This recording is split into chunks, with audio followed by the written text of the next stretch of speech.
mofinaina isan'andro atolotry ny mpitandrina rakotina valina maoly.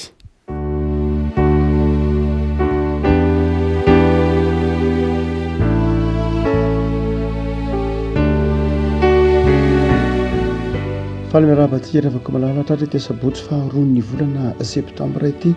ny mofinaina voalahatra ho antsika ry havako dia ny bokin'ny asan'ny apôstôly. Asan'ny apôstôly toko 5:7-10 ka hatramin'ny 9:20. Fakitsika amin'ny anaran'i Jesosy. Ary nitsangana ny mpisorona be mba amin'ny namany rehetra izay atokon'ny Sadoseo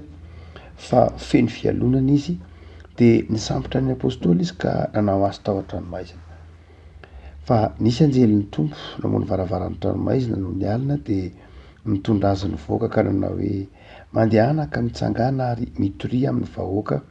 eo ankianjan'ny tempoly ny teny rehetra milaza izany fiainana izany. Ary rehefa nandre izany izy dia niditra maraina koa teo ankianjan'ny tempoly ka nampianatra. Ary rehefa tonga ny mpisorona be sy ny namany dia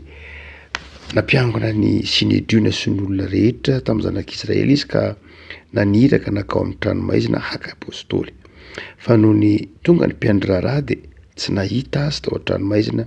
dia niverina izy ka nilaza hoe ny tranomaizina dia hitanay mihidy tsara ary ny mpiambina mitsangana eo am-baravarana kanefa noho novoanay dia tsy nahita olona tao zahay. Ary ny lehiben'ny mpiambina ny tempoly sy ny lohan'ny mpisorona rehefa nandre izany teny izany dia niroahana ny amin'izay ho faran'izany. Dia nisy tonga ka nilaza taminy hoe ireny lehilahy izay nataonareo tao an-tranomaizina ireny dia indreo izy mitsangana eo ankianjan'ny tempoly ka mampianatra ny olona. Dia lasa ny lehiben'ny mpiambina sy ny mpiandry raharaha ka nitondra azy nefa tsy nanao mahery satria natahotra ny vahoaka izy efa ndrao ho torany fato. Ary rehefa nentiny dia napetrany teo amin'ny atrehan'ny Sinedriona ireo ary ny mpisorona be nantany azy ka nanao hoe efa noraranay mafy dia mafy ianareo tsy hampianatra amin'izany anarana izany kanjo indro efa nofenonareo ny fampianaranareo ny Jerosalema ka tianareo ankinina aminay ny rano izany lehilahy izany. Ray masonao manamasinana ny fahamarinana ny teninao ny fahamarinana. Amen. Ity volana septambra ity ny lohahevitry ny mofinainantsika dia ny hoe mitory teny amin'ny firenena rehetra. Ny fitoriteny na ny fanelezana ny filazantsara no mofinaina mandritra ity volana septambra ity. Ny antony dia satria ao anatin'ny volana septambra lahateo moa no alahadin'ny AFF, ao anatin'ny FJKM dia zary mitodika amin'izany fitoriana ny filazantsara na fitoriana ny tenin'Andriamanitra na fitoriana ny vaovao mahafaly zany ny toriteny na ny mofinaina na ny fampianarana mandritra ity volana ataontsika hoe septambra izay migadona ity. Ka amin'ity asan'ny apôstôly toko 5 ity dia miresaka momba ny fitoriana filazantsara nataon'ireo apôstôly. Raha toa ka mijery ny 5:5 ka hatramin'ny 9:20 teo isika izay mifitina dia mifitina dia azo lazaina hoe ny tenin'ny Paoly ao amin'ny Timoty no mamitina azy ny hoe io tenin'Andriamanitra io tsy mba voafatotra. Io tenin'Andriamanitra io tsy mba voafatotra. Teo amin'ny ataontsika hoe tantaran'ny filazantsara na teo amin'ny tantara vavahana Jiosy dia matetika efa andresantsika hoe misy antoko-pivavahana na antoko-piarahamonina na antoko-pinoana ny elanelan'izay zany. Maromaro tao amin'ny fivavahana Jiosy. Dia ny lehibe tamin'ireny dia ny voalohany indrindra dia ny fariseo, ny maronisa zany. Ny maronisa dia tao anatin'ny antsoina hoe fariseo zany hoe fivavahana Jiosy io zany dia ny zarazara fironana maro samihafa na dia tokana aza ilay fivavahana, tokana ny tempoly, tokana ny fandaminana dia izao nisy antoko-pivavahana na antoko-pinoana, antoko-politika samihafa tao anatin'ilay fiarahamonina sy tao anatin'ilay tempoly. Dia ny voalohany dia ny maronisa indrindra dia ny fariseo. satria tokom-bahoaka izy io populaire vahoaka be manakaiky ny olona nefa voan'ny olona ny farsy eo zay misy antropoly de atao anatiny atokony ny farsy eo ny tokony farsy eo dia marina fa mbola nitsinjarazara koa ny farsy eo mbola nisy firona kely madinidinika tao anatiny antsoiny hoe farsy eo fa na izany iza dia nanana zavatra nimbonana ny farsy eo niazona ny fampianarana tamin'ny alalan'ny fombandrazana izy nanao zava-dehibe ny fombandrazana izy zany hoe ny tradition ro indrindra ny tradition orale ny lovatsofina dia nataony farsy eo tena ho zava-dehibe mihitsy satria mame toerana ny tradition izy dia manome toerana ny fifanohizany fampianarana zany ny farsy eo mazava ho azy satria manome toerana be ny fombandrazana izy miazona be ny fombandrazana dia somary mifikitra be zany izy amin'ny ataontsika hoe fomba ivelany amin'ny fombafomba ivelany amin'ny fivavahana ny farsy eo dia tsy nakasitraka loatra tsy hoe loatra fa tsy nakasitraka mihitsy ny fanjanahantany romanina ary nakala ny fanjanahantany romanina mihitsy aza ny farsy eo matetika mifandona am' Jesosy ny farsy eo ny antony de satria nitondroiny Jesosy be tsara velatsi izy Jesosy moa de teny mihitsy manao hoe be tsara velatsi nareo satria tahaka ny fasana fotsy madio ety ivelany fa ny ao anaty dia feno taolapaty nitondroiny Jesosy pia tsara velatsiny ny farsy eo tsy diso loatra zay fizerin'ny Jesosy zay satria miazakazaka mamonjy ny endrika ivelany amin'ny fivavahana ny farsy eo satria no eritreretiny hoe tsy ny hoe fivavahana dia ilay rite lay cérémonie zay no eritreretiny hoe fivavahana lay endrika ivelany fa tsy nataony ho zava-dehibe kosa lay tao anaty lay tena evi-dehibe n'le fivavahana dia nataony Jesosy apy tsara velatsy any anareo fa ny atoky lehibe faharoa zay ataontsika hoe voaresaka eto amin'ny tiasany apôstôly toko vadimity dia ny tokony ny sadoseo lehibe izy io satria ny sadoseo dia saika ny mpisorona be ny lehibe ny sadoseo nyteny hoe sadoseo dia avy amin'ny teny hoe sadoka izay midika anaran'lay mpisorona lehibe zadoka zay mpisorona be efa hatramin'ny Aroa Testamenta taloha no zany ny mpisorona be dia lehiben'ny sadoseo ary ny mpisorona rehetra de mpikambana atao anatin'ny sadoseo atokony ny avaram-pianarana ny sadoseo ny avaram-pianarana atao amin'ny fiarahamonina jiosy sy ny mpanan-karena no betsaka atao amin'ny sadoseo marina fa nisy ihany betsaka koa ny avaram-pianarana atao amin'ny sadoseo fa nanatombo kokoa ny mpitondra ny mpikambana atao amin'ny tempoly ny mpanoradalàna ny synediona rehetra ny synediona zany ny mpitsara fitopolo eo izy dia membre na mpikambana atao amin'ny sadoseo avokoa no zany dia atokony fehy ny tempoly ny sadoseo ny farseo dia teo eo ihany teo amin'ny lalàna teo amin'ny fanazavana momba ny lalàna somary ataontsika hoe manodidididina ny fivavahana jiosy tao amin'ny tempoly ihany izy fa ny sadoseo ny tena tompon-daka sy ny fehy ny tempoly ary raha ny farseo fotsiny no fandona tamin'ny Jesosy matetika dia tsy ho faty tao amin'ny azy fijaliany Jesosy fa ny tena niteraka ny fahafatesany Jesosy tao amin'ny azy fijaliana de tsy ny fanenjehany farseo ihany fa indrindrindrindra ny fanenjehany sadoseo sarotaka tsara fa Jesosy rehefa niakatra tany Jerosalema de niteny manao hoe ianareo ny tranony raiky de trano fivavahana fa ianareo kosa de manao ny trano fivavahana na manao azy ho zohy fiaren'ny jiolahy notondroiny Jesosy ho zohy fiaren'ny jiolahy ny tempoly ary efa miteny hoe tempoly anefa dia ny sadoseo ny mpisorona be no voatohitohina rehefa miteny ny tempoly Jesosy no zany dia raha vantany vao ny teny tempoly Jesosy hoe ataonareo zohy fiaren'ny jiolahy na ny teny koa manao hoe atsangako ao anatin'ny etelona ty tempoly ty de zao nanotohina ny tombontsoan'ny sadoseo zay ary zay no nanafaingana atao anatin'ny andro vitsivitsy ny fanamelohana an Jesosy noho ny herin'ny sadoseo tsinona no mpitsara synediona sadoseo ny mpisorona be tsinona no mpitarika ny fitsarana no zany dia poto zay nanamelohan'ny sadoseo an Jesosy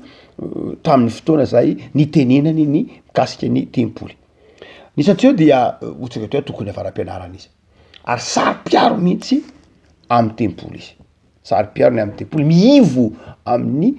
tempoly ny fiainan'ny sadseo ny fahefan'ny sadseo ary dia eto amin'ny tantara ity dia ny mpianatra de teo akianjan'ny tempoly zany hoe tena ny antsy mihitsy amin'ny azo ilazana azy ny fahatezeran'ny sadseo eo akianjan'ny tempoly izy no mitoriny mitory an' Jesoa no mitoriny momba ny fiainana zay nitorian' Jesoa no zany dia tena toy ny nananganady mihitsy tamin'ny raha zay nojerentsika ijerena azy ny iverin'ny sadseo tena mananganady amin'ny mihitsy ny mpianatra satria any amin'ny tokotany zay tsy tokony hidirany ao akianjan'ny tempoly no mitory an' Jesoa de tsy lekeniny sadseo mihitsy azaina tonga azy satria izy ireo manana fahefana hotsika hoe ny mpitondra atao amin'ny fiarahamonina de sadseo de nanana fahefana nanagadra izy nanana fahefana nampisambotra izy misambotra ireo apôstôly sy ny namany izy ny fariseo tsy nanana zany fahefana zany fa Paoly ohatra tsy nanana zany fahefana zany fa naka zany fahefana zany hoe moetaratasy avy any ampisorona be satria misorona be ny manana zany fahefana zany no lehibe ny synidriona azy no ao anatin'ny fitsarana sy ny fandamenan-draharan'ny fiarahamonina azy dia natanjaka be zany ny sadseo kanefa ny mpianatra dia nijoro miatrika izany ataontsika hoe fijona vavolombelona fitoriana filazantsara fa misy atokotoko vitsivitsy madinidinga tahaka ny Herodianina dia atokony Heroda ny sadseo moa de fa fandona tamin'i Jesoa hoe nareo de jiolahy tondron'i Jesoa mihitsy jiolahy nareo mangalatra nareo velona ao anatin'ny tempolinareo manambaka ny vahoaka an'Andriamanitra nareo no tondroin'i Jesoa ho zany ny sadseo ny Herodianina de atoko kelikely kokoa atoko reo ataontsika hoe atokon'olona zay vitsivitsy nomba ny fanjanahantany ny endany tamin'ny fanjanahantany dia zay tsinona tsekory fa ny Herodianina dia ireo zay ataontsika hoe olona mpiendany tamin'ny Heroda dia mpanjaka jiosy saingy napetraky ny Romanina no nametraka ny Heroda teo fa mpanjaka jiosy any izy Heroda tsy usurpateur raha mifijeren'ny jiosy azy satria tsy jiosy firazanana akory Heroda fa Edomita nefa dia napetraky ny Romanina satria mpiaro ny tombotso Romanina de napetraky ny Romanina ho mpanjaka izy hanka tsy tian'ny jiosy Heroda tsy de tena nafinaritra ny jiosy na maro tamin'ny jiosy ny tsy tian'ny Heroda satria ataontsika hoe lay olona piray petsapetsa tamin'ny Romanina dia ny Jesoa koa matetika ny fandona tamin'ny Heroda ndray maky nitenenin'ny Jesoa manao hoe lazao am'zany ambo ao zany mantsy an'i Heroda lazao am'zany ambo ao zany Jesoa koa tsy ataontsika hoe tsy mandefindefitra mihitsy amina olona zay piray petsapetsa amin'ny Romanina de notondrony manao satria fototry ny fahantrany jiosy ny Romanina de nitondrony Jesoa manao lazao am'zany ambo ao zany mantsy an'i Heroda tondrony Jesoa ambo aolo zany hoe alika ty sanatria ny Heroda dia ny tokony Herodiana zany de re olona vitsivitsy zay nahita tombotsoa tamin'ny fanjanahantany tamin'ny Romanina tamin'ny fitsetsefana ireo vahoaka madinika ao anatin'ny Herodianina ny mpamory hetra ao anatin'ny Herodianina ny mpitondra jiosy sasatsasany fa nisy etsekirana dia nisy atoko sasany toko tahaka ny Zelota atoko madinidinika io mifanohitra tanteraka amin'ny Herodiana ny Zelota dia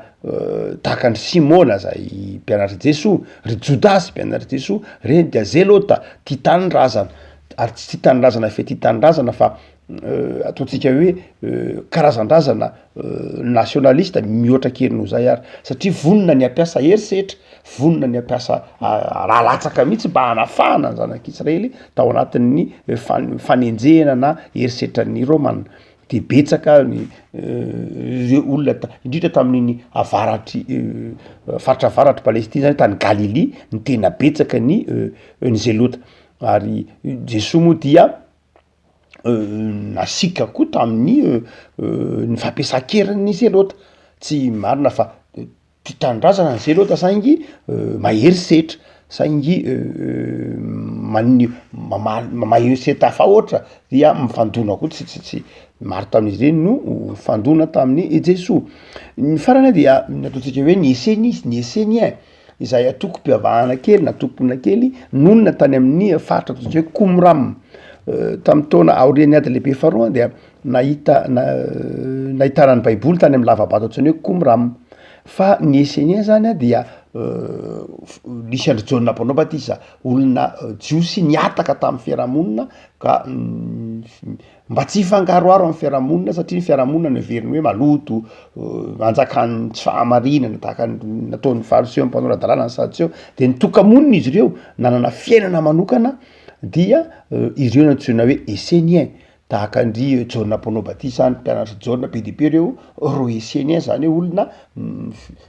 miatakataka tamin'ny fiarahamonina tsy nahafinaritra an' Jesoa koa amin'ny lafiny anankiray satria Jesoa de niteny maka manao hoe tsy zangy tsy hoe mangataka ange nareo hiala am'izao tontolo zao hoe tsy zava-dehibe nge ny fialanareo am'izao tontolo zao fa ny fijoonareo am'izao tontolo zao de fijoona vavolombelona fa mivavaha mba ho afaka amin'ny mba ho arovan'Andriamanitra amin'ny ratsy tsy ny fantosirana ny zava-dehibe fa ny fiatrehina ny ratsy mba sy ny fiarovan'Andriamanitra amin'ny ratsy. Eto ary dia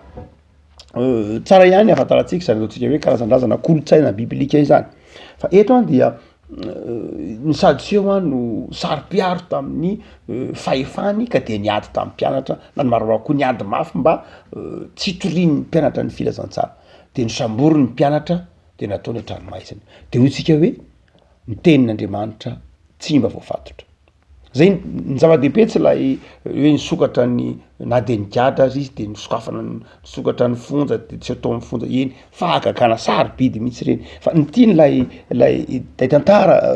liko tantaraina ampiasan'ny apôstôly teny hoe io tenin'Andriamanitra io a de tsy voazon'olombelona io tenin'Andriamanitra io a de tsy mba voafatotra io tenin'Andriamanitra io dia tsy azon'ny olombelona ferana rehefa hiasa Andriamanitra. Hitantsika amin'ny tantaran'ny baiboly malagasy io nidorana ny baiboly a nrovitina ny baiboly a inona ny tsy nataontsika nataon'ireo malagasy tamin'ny fotoan'andro ny mpanjaka tamin'ny fotoan'andro mba tsy ataontsika hoe tsy hanelezana ny baiboly saingy tonga ty amitsika ihany ny baiboly nandritry ny 3 taona latsaka kely ny hoe nandrarana ny baiboly teto Madagasikara tsy ovakina nodorana norovitina nandritra ny 3 taona nge no nandrarana ny fivavahana tsy azo atao teto Madagasikara tamin'ny taonjato sy 20 fa izao andrakitiny androany tonga ety tonga ty amitsika taranaka fahafiry ihany ny baiboly ary ndray maka aza ao anatiny antsontsika hoe mba nampanamperitreritra mihitsy ery amin'ny tapina Anosy-Amboamanarina ery amin'ity volana septambra ity tsika dia mahatsiaro any amin'ny 7-8 septambra any dia mahatsiaro manokana ny ilay fifoazam-panahy nataon'ilay dokotera antsony hoe Baba Rajaofera dokotera Rajaofera Baba Rajaofera dia dokotera zay nofoazon'ny tompo rehefa nifanojo tam'ilay tam'ilay vehivavy antsoina hoe Ravelonjanahary any amin'ny taona telo any amin'ny taona mambadika ety amin'ny taona 20 sy 700 tsika zany a no miresaka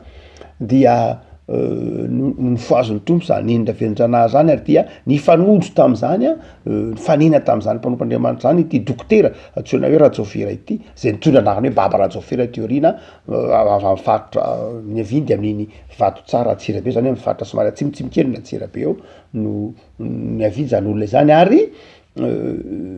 tonga nanao fitorina ny filazantsara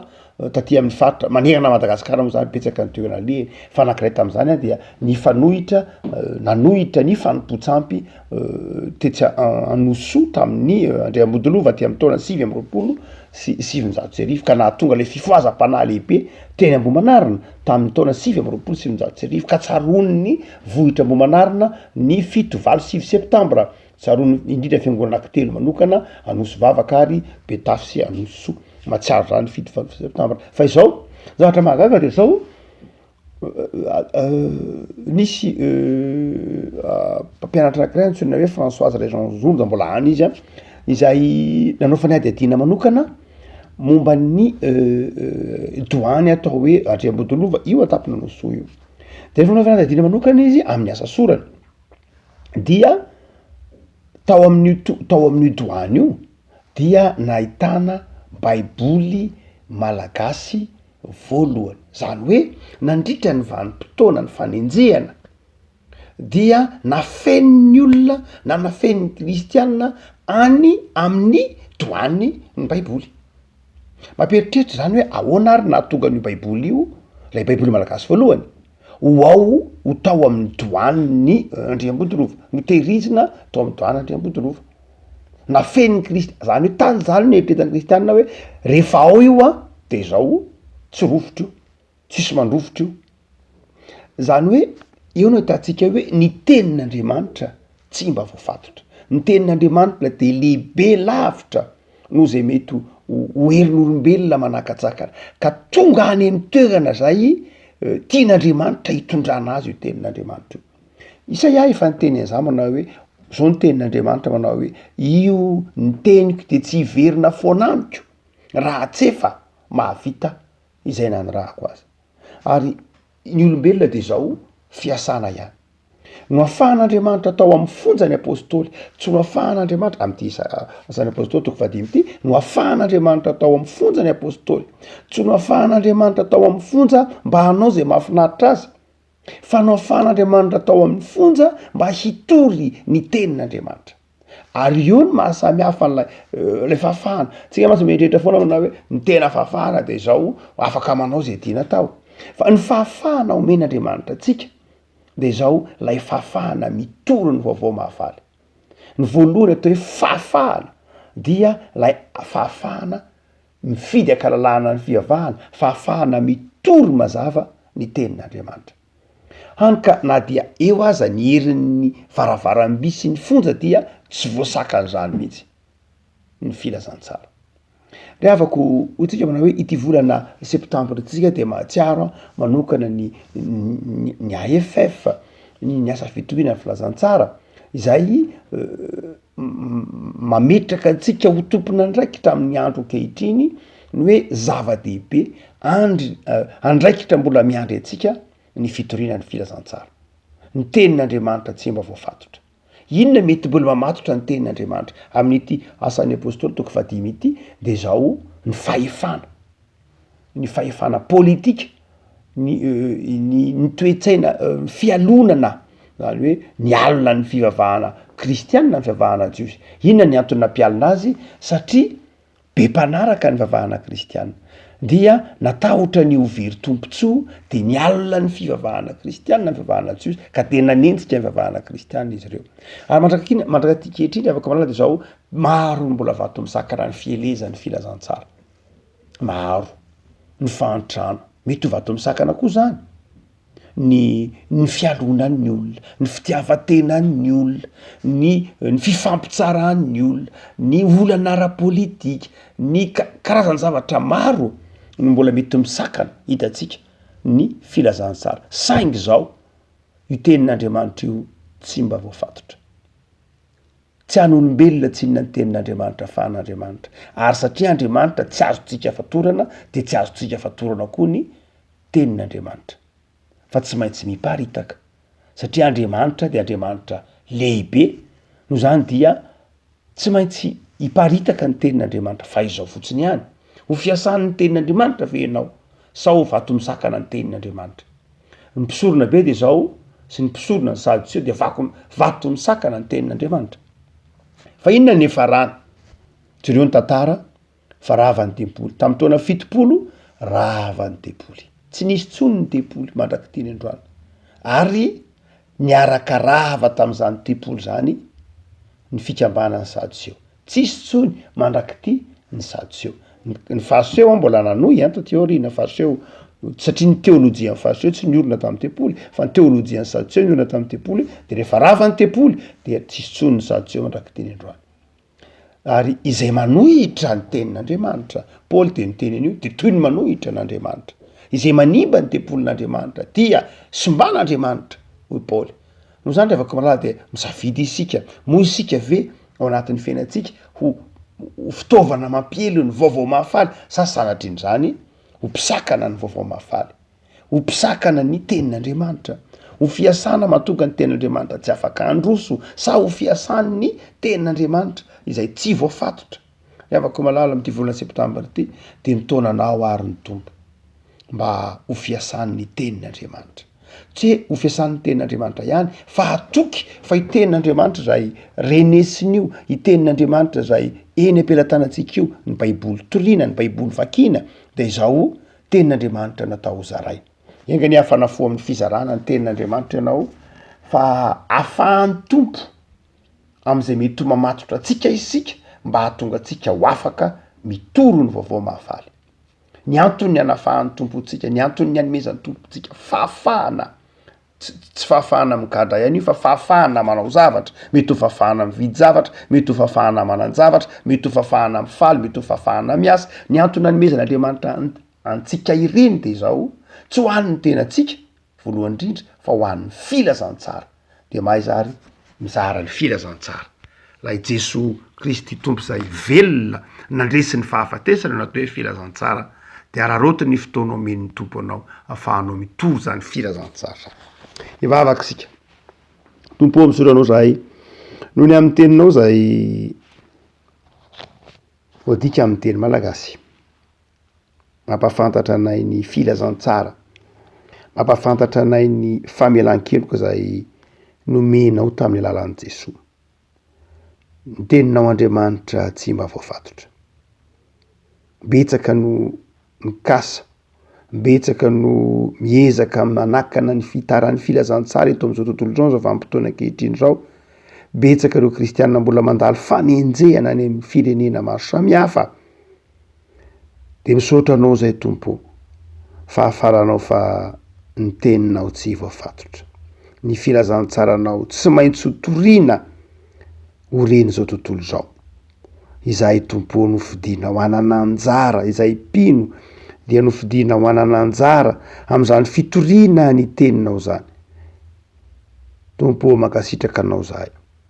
Dia omeo anay ny herim-panahy tsy ho kivy ao anatin'ny sarotra amin'ny fanelezana ny filazantsara. Omeo hery ny fiangonana, omeo hery ny mpino, omeo fahafoizana ny kristianina hanao zava-dehibe ny fanelezana ny teninao, ny fitoriana ny filazantsara, ary indrindra ny fanaovana ny asanao Jesosy ety amin'ity zao tontolo zao ity. Mivavaka izay tompo ho an'ny fiangonanao, ataovy mafana fo amin'ny fitoriana ny filazantsara, ataovy mafana fo amin'ny fanelezana amin'ny baiboly. Da io ny fikabarana mamely baiboly. De risy tompo ny asa atao, meherim-panahy sy